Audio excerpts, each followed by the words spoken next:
Police last night arrested her co-worker, 24-year-old Vincent Stanford, a high school cleaner. I reckon I was just horrified when I heard the news, couldn't quite comprehend it for a while. Police found Ms Scott's car dumped in a paddock about 8.5 kilometres from where she was last seen, but they're yet to find her body. It's tragic for the family, it's tragic for the people of Leeton, it's tragic for the people of New South Wales and society in general. And we spoke to you about some scratches that I can still see on your face. Yes. Can you tell me where you got those scratches from? Several of them are from Stephanie Scott. And how did she do that? With her fingernails. And when did she do that? And I tried to kill her when I killed her. When you killed her? Yes. This is the heartbreaking story of a 26-year-old Stephanie Scott, a teacher from a small rural town in Leeton in New South Wales, Australia.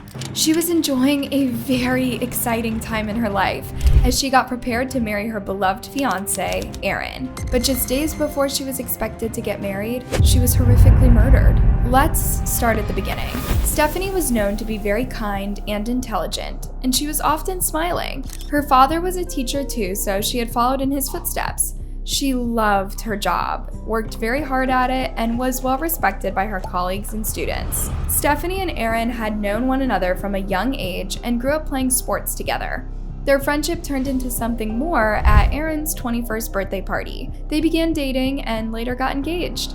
They were looking forward to finally tying the knot on April 11th of 2015. Stephanie had carefully planned out every detail of her special day, and she and Aaron were even taking lessons to prepare for their first dance. On April 5th of 2015, with her wedding just days away, Stephanie headed into school. It was Easter Sunday that day, but Stephanie had some school plans that she needed to hand in to the substitute teacher who would be covering her class for her while she was away. Stephanie parked her car outside, then walked over to a colleague of hers who lived near the school and had a key that she could use. With it being Sunday, the school was locked, so she would need the key to get inside. After getting the key, Stephanie walked inside and went directly to the English teacher's room where she worked for several hours before getting up to leave. Back at home, Aaron had been expecting Stephanie back from school. But when several more hours passed and he still hadn't heard from her, he started to get worried. She also wasn't answering his phone calls or texts. He reached out to her family members and friends, and nobody else had heard from her either. Now, with it being just days away from their wedding, the thought that may have crossed the mind of some soon-to-be grooms that maybe Stephanie had got cold feet and decided she didn't want to get married after all. But Aaron knew without a doubt that this was not the case for Stephanie. Stephanie was absolutely ecstatic about getting married and had even been telling her students about the details of her wedding the day before. So with his concern mounting, Aaron called the cops and reported Stephanie missing. The cops went to the high school, but the school was completely empty, and even Stephanie's car wasn't in the parking lot. They checked the security system and saw that Stephanie had been there at around 1:30 in the afternoon, but there was no more information to go off of than that. It was as if she had vanished into thin air. The cops thought about the possibility that Stephanie had gotten into a car crash on her way to the school. They attempted to look for her using helicopters. They also tried to track her phone, but it had been turned off. She also hadn't been active on any of her social media accounts. Before long, it had been over 24 hours since anyone had seen or heard from Stephanie, and panic was rising. 9 reporter Erin Willing is at Leeton High School tonight. Erin, why did police return to the school today? Pete, police did not only return here for much of the day, they are still in fact here at the school. Now they're using digital mapping technology to mark out the grounds of the school as well as the room where Stephanie would have been working the day that she vanished. The whole community had come out to do what they could do to try to help find Stephanie and bring her home. But the likelihood that she would be found alive seemed to be slimmer and slimmer with every hour that passed. Eventually, a witness came forward with some interesting information. They said that they had been near the high school on Easter Sunday at the same time that Stephanie had been there. They remembered seeing Stephanie at about 2 p.m. in the afternoon. They also remembered hearing some strange sounds like something heavy being dragged around. But at the time, this person hadn't thought anything of it. It wasn't until she heard the news that Stephanie was missing that they realized that what they heard could have been much darker than it seemed at the time. The next day was Monday, and school was in session. even though the search for Stephanie was still going on. Later that day, one of the school's employees contacted the cops to tell them about a strange interaction she had with the school's custodian, a 24-year-old man named Vincent Stanford. Obviously, Stephanie's disappearance was the #1 topic of gossip that day, so naturally this teacher asked Vincent if he had seen Stephanie before she disappeared. She found his response to be very odd. He told her he suspected that Stephanie had run away due to nerves about the upcoming wedding, and then he began giggling. But that's not all this witness said. She said that he also had scratches all over his face. These two things together made her suspect that maybe he could have done something to Stephanie.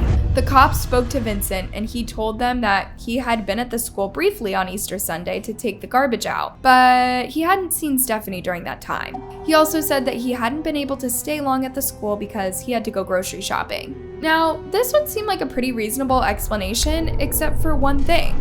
The grocery store that Vincent told the cops that he had gone to would have been closed on Easter Sunday due to the holiday. So now they knew that Vincent had at least lied about this piece of information.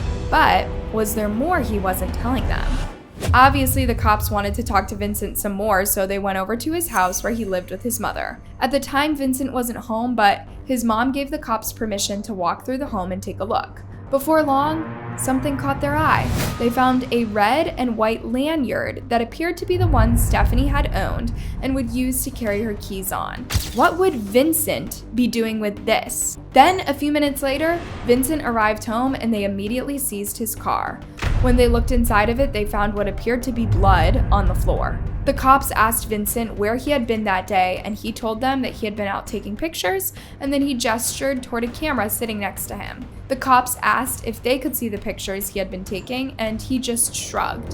When they turned on the camera, the very first thing that the officers saw was absolutely horrific.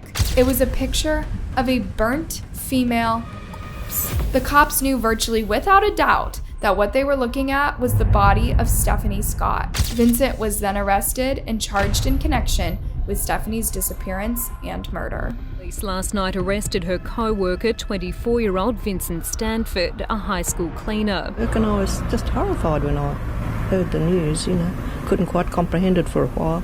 Police found Ms. Scott's car dumped in a paddock about 8.5 kilometres from where she was last seen, but they're yet to find her body. It's tragic for the family, it's tragic for the people of Leeton, it's tragic for the people of New South Wales and society in general. So at this point, the cops knew Stephanie had been murdered, but they hadn't found her body. They knew based on the pictures that Vincent had taken that her body was somewhere in a wooded area. They just didn't know where exactly. While the search for Stephanie's remains continued, the news of her murder began to reach the rest of the devastated community, including her former students and coworkers, who had nothing but good things to say about the young teacher whose life was taken too soon. She'd understand everything. If you had problems at home, had problems anywhere, you could just speak to her about it. She was amazing. Just want to thank her heaps for everything she's done for us, and we're still praying for her. She was just such a lovely, vibrant person that fitted in with everyone and everything, and she was well loved by the teachers, the students, and everyone that virtually met her. So now, all of the friends and family members who had planned to come to town to celebrate Stephanie and Aaron's wedding would be coming to attend her funeral. It was an absolutely shocking and devastating turn of events, and because they hadn't actually found Stephanie's body yet, they weren't even going to be able to lay her to rest. The cops combed through Vincent's electronics, searching for any clues about where he left Stephanie, but they ended up finding a lot more than what they bargained for. On his computer were thousands of graphic images of women and girls, some of whom were underage. Some of the pictures appeared to be taken without the girls' knowledge, and it was believed that he had likely been stalking them. The fact that this monster had been working in a school around children makes this whole thing all the more disturbing. Another witness came forward to the cops and said that they saw a vehicle driving near a canal on Easter Sunday before it stopped, and the driver threw what appeared to be a laptop into the water. Considering this was the same day as Stephanie's disappearance, they now wondered if it could be connected. Sure enough, when the cops searched this area of water, they found Stephanie's laptop, but still they could not find her body. It wasn't until the day before what was supposed to be Stephanie's wedding day that investigators finally located her burned remains at Kookaburra National Park She had been hit over the head at least 40 times and died of blunt force trauma. Good morning to you at home as the Leeton community wakes to day 7 of the Stephanie Scott murder investigation. Details are now emerging about what led police to the school teacher's body. 9's Erin Willing joins us live from Leeton in southern New South Wales. Erin, good morning to you. What more can you tell us? Good morning, Wendy. Look, police are still continuing their investigation into Stephanie Scott. What we do believe at this point is that the accused, Vincent Stanford's mother and brother, may have actually led police into the Kookaburra National Park where the body was discovered on Friday. The place where Stephanie's remains were found was a place that Vincent had been to many times before. This is why his family members could have suspected that it might be where he would have tried to dispose of his victim's body. Back at the prison where Vincent was being held, the cops sat down to question Vincent without letting him know that they had found Stephanie's body. Finally, he seems willing to talk. He guides investigators through the day that Stephanie was last seen alive. Where was she when you first saw her? She was in the staff room upstairs for the English drama math teacher. What was she doing? She was working on a computer. Was the staff room door open and closed or Open. where were you at that time then? I was working. I had our pressure cleaner out to clean the garbage bins. We put some of the garbage bins upstairs. That's when I saw her. It's horrific to know that Stephanie was probably completely at ease, believing she was totally safe in the school that she loved. She had no idea that she was in the presence of a monster. Did you say anything to her at that time? No, Did she say anything to you? no, Did she see you? I think so. And then you think so? I walked by the door, so she probably knew I was there. When Vincent saw Stephanie sitting in that room alone, he had what he referred to as a strong compulsion to kill her. He went home and picked up what could basically be described as a kit full of things that would be used to attack and assault someone. It contained handcuffs, a weapon, and cleaning products. While on the way back to the school, he typed several strange phrases into Google that suggested that he had been fantasizing about taking advantage of a bride. When he got back, Stephanie was packing up her things as she was preparing to leave. She crossed paths with Vincent and smiled at him, saying, "I'm going, have a happy Easter." That's when Vincent snatched her and pulled her into a storage room. We spoke to you about some scratches that I can still see on your face. Yes, Can you tell me where you got those scratches from? several of them are from Stephanie Scott And how did she do that? with her fingernails. And when did she do that? And I tried to kill her when I killed her. When you killed her? Yes. Vincent is creepily calm as he answers these questions, and it seems almost as if he is enjoying looking back upon the moment he did this horrible thing. I picked her up from behind with my right hand over her mouth and my left hand around her middle. I dragged her into the store. I closed the door behind us, chucked her on the floor, and I beat her to death. You say with your fists? Yes, Did you use any other weapon? I did use a knife as well. Vincent told the cops that he had a lot of violent thoughts, but that this was the first time he had ever acted on them. Those thoughts involved him killing different people that he knew. He also said that he didn't feel angry or have anything against Stephanie. He just wanted to kill her. What Vincent did after killing Stephanie shows what a true sociopath is like. He realized he was hungry, so he went home and made himself a sandwich and some coffee before returning to the school to dispose of Stephanie's body. He put her body in the trunk of her own car and cleaned up the crime scene. He would eventually drive her car all the way to the national park, where it would eventually be found. As the cops did a deep dive into his history, they would discover that he had experienced a series of different mental health problems throughout his life, and even spent some time in a mental institution. When he was just 12 years old, he violently attacked his own teacher and was often called psycho by his classmates. He also said that he was only about 7 years old when he first began to experience thoughts of killing people. Clearly, this is someone who had some very major mental health issues that never got the help that he truly needed. If he had, maybe this horrific tragedy could have been prevented, and Aaron would have gotten the chance to marry his beautiful bride. Meanwhile, the community here in Leeton is still very much in mourning. Hundreds of residents joined the family and the fiance of Stephanie Scott yesterday, all dressed in yellow at a local park in her honour. Now, understandably, her fiance Aaron was too distraught to speak.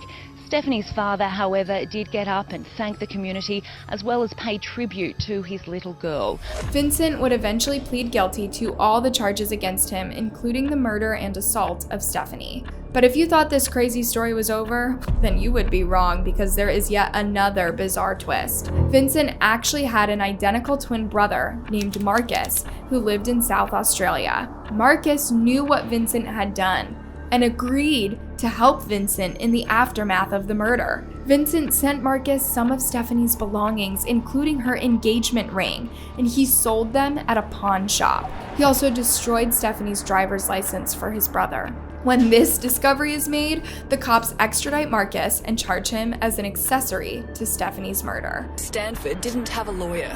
When the magistrate asked if there was any reason he shouldn't be taken to Leeton, he told the court, in his thick Dutch accent, that he'd never been there, so he wouldn't need to go back.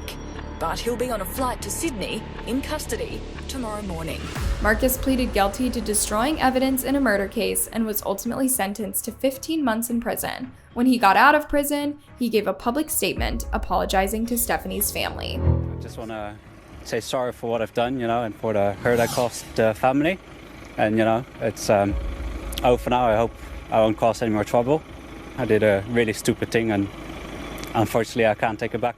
Progress had been made towards getting justice in this case, but the person who the community really wanted to see go down was yet to be sentenced. The family wanted to see the maximum sentence possible handed down to Vincent for what he did, and they ended up getting their wish. On the day before what would have been Stephanie's 28th birthday, Vincent was sentenced to life in prison for killing her, plus an additional 15 years for assaulting her.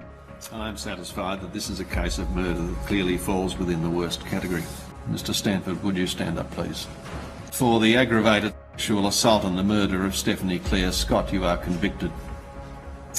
Both of the sentence I impose will take effect from the 8th of April 2015. For the aggravated sexual assault, you are sentenced to imprisonment for 15 years. In an emotional statement at the sentencing, Stephanie's mother spoke out and said that Vincent was too pathetic to create a positive and meaningful life for himself, so he chose to take the life of someone else, someone who was innocent. She also said that she will never know the full extent of what horrors her daughter suffered during the last moments of her life, but to know that she did suffer was too painful for her to bear. We need to be able to fade from public view, to mourn our beautiful girl and work our way through our grief. May Stephanie Scott rest in peace. Thank you for watching, and don't forget to like and subscribe for more.